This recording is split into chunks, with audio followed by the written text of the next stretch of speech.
এমন এক সময়ে আমরা এসেছি যেখানে জনপ্রশাসনে যারা দায়িত্ব পালন করতো তারা হয় পালিয়ে গেছে, কারণ তারা সব অপরাধ করেছে, পালিয়ে গেছে। বেশিরভাগ অনেক লোক পালিয়ে গেছে জনপ্রশাসনের বিভিন্ন গুরুত্বপূর্ণ স্থানে যারা ছিল, অথবা তারা আছে কিন্তু তাদের সহকর্মী যারা আছে তারা তাদের উপরে সাংঘাতিক বিক্ষুব্ধ, কাজে অনেকেই বিক্ষোভের মুখে পদত্যাগ করে চলে গেছে। কাজে একটা বিরাট শূন্যতার সৃষ্টি হয়েছে। এই জনপ্রশাসনে এই শূন্যতা পূরণ করতে গিয়ে আবার মুশকিল, যে ওরে কেন দিলেন, এরে কেন দিলেন না, ইত্যাদি ইত্যাদি প্রশ্ন উঠছে।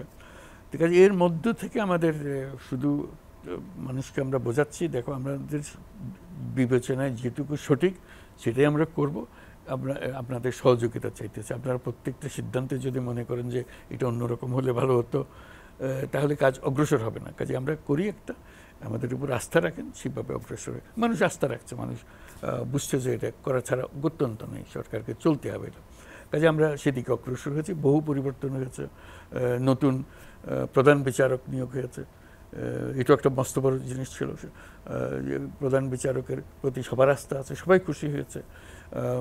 সমস্ত বিশ্ববিদ্যালয়ের ভিসি চলে গেছে, নতুন ভিসি নিয়োগ করা হতেছে। ভিসির সঙ্গে প্রভিসি নিয়োগ করতে হবে সমস্ত বিশ্ববিদ্যালয়, একটা দুটো বিশ্ববিদ্যালয় না। এখন একজনকে দিলেই এর পক্ষে আছে কেউ, বিপক্ষে আছে কেউ, একটা হইচই হয়ে যাবার কথা। আমাদের কপাল ভালো, এই পর্যন্ত যত ভিসি দেওয়া হয়েছে সবাই খুশি মনে গ্রহণ করেছে। এটা আমাদের সৌভাগ্য বলতে হবে, যে আমাদের বিচার বিবেচনাকে তারা প্রশংসা করেছে, তাদেরকে আমরা দিয়েছি। কাজে ক্রমে ক্রমে আস্তে আসছে যে একটা পরিবর্তিত পরিস্থিতিতে আবার নতুন করে শিক্ষা ব্যবস্থা চালু হবে, আবার নতুন করে বিচার ব্যবস্থা চালু হবে। অ্যাপেলেট ডিভিশনের বিচারক নিয়োগ হয়ে গেছে, সবাই গ্রহণ করেছে। কাজে অনেকগুলো পরিবর্তন একসঙ্গে করতে হচ্ছে আমাদেরকে। তো সেই করতে গিয়ে সব মানুষ একেবারে নিখাতভাবে আসবে এটা এক্সপেক্টেড না। কাজে মাঝে মাঝে একটা আওয়াজ ওঠে যে এটা কেমনে আসলো, ওরা কেমনে আসলো। আবার কিছু মানুষের মনে হয় যে আমি হলে ভালো হতো, ওকে দেওয়া হলো কেন, ইত্যাদি ইত্যাদি।